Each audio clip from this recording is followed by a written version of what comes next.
Think of waking up, reaching for your phone, and being instantly flooded with loads of content.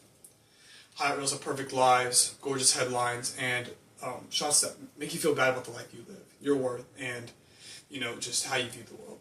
Now, you haven't gotten out of bed, and your brain's already spinning. So, as a daily social media user myself, I've noticed the highs and lows that go along with it. But I've also took the time to learn and research the effects, and the effects specifically on mental health. And what I learned is terrifying. Now, probably all of you sitting here spend hours on TikTok, Instagram, or Twitter. And if these websites are silent contributing issues to anxiety or, like stress and depression, then why shouldn't we act on that? Today I want to show you all why we should require more stringent regulations on social media to protect our mental health.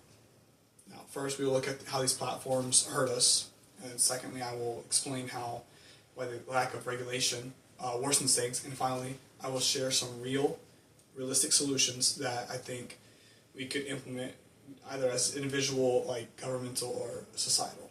Now, firstly, I'd like to address the social media is endangering mental health, and so let's just start with the facts. Social media is strongly connected to rising rates of depression and anxiety. According to research done in 2023 by Pew Research, adolescents who spend more than 3 hours on social media are far more likely to experience mental health problems. Why? Because with each swipe, we are comparing ourselves to like artificially processed, airbrushed, and unrealistic representations of other people's lives. And it's not just a comparison that is bad for us, it's the addiction. These platforms are designed to keep us hooked. Algorithms deliver us content that keeps us scrolling, usually by triggering powerful emotions like fear, anger, or even envy. And the more we scroll, the more we feed content that can be toxic to our mental health and well-being. And then there's cyberbullying. Over 60% of teens have reported being cyberbullied, but too often sites aren't responsive or ever. Victims silently suffer, and bullies get off scot-free with little to no repercussions. Now, the root cause of all these is the lack of regulation.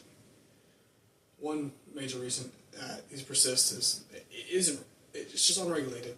So in the U.S. Section 230 of the Communications Decency Act, it protects businesses from legal responsibility from what their users post. That is to say that even when poisonous content like swamps their site, they don't do anything about it. And let's be real, these companies are just companies. Profit, not people, is their top priority. Ad revenue is generated by engagement.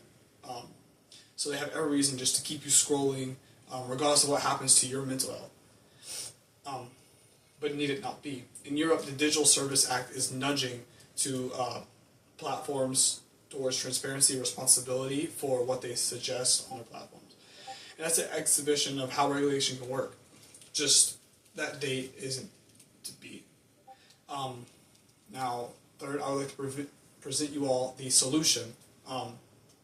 First and foremost, I think the government has to step in. We require legislation that makes platforms more accountable for how their algorithms work and provide better content moderation.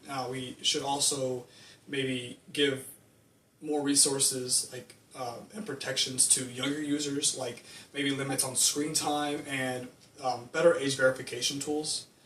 And secondly, the platforms themselves need to do more. Like they need to use give the users greater control.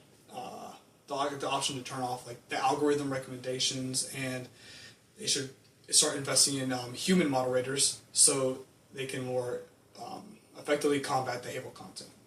And third, we as individuals and communities need to get smarter about how we're utilizing these sites. That is, we need to educate digital literacy in schools. We can have families discuss these online, and we need to take care of our own mental health, like turning off notifications or setting screen time limits for certain apps. Now, in conclusion, let's be clear, social media is not going anywhere, but the way it is harming millions of people right now, it needs to be changed, especially for young users like us. we've seen how unregulated social media can be, and how it can feed anxiety, depression, and it just enables cyberbullying. And we've seen tech companies that aren't going to fix on their own, and we've explored how smarter laws and better platform practices and individual awareness can make a huge difference. So here's my challenge to you. Don't scroll, act.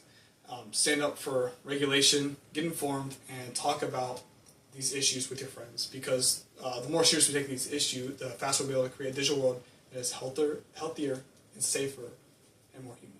Thank you.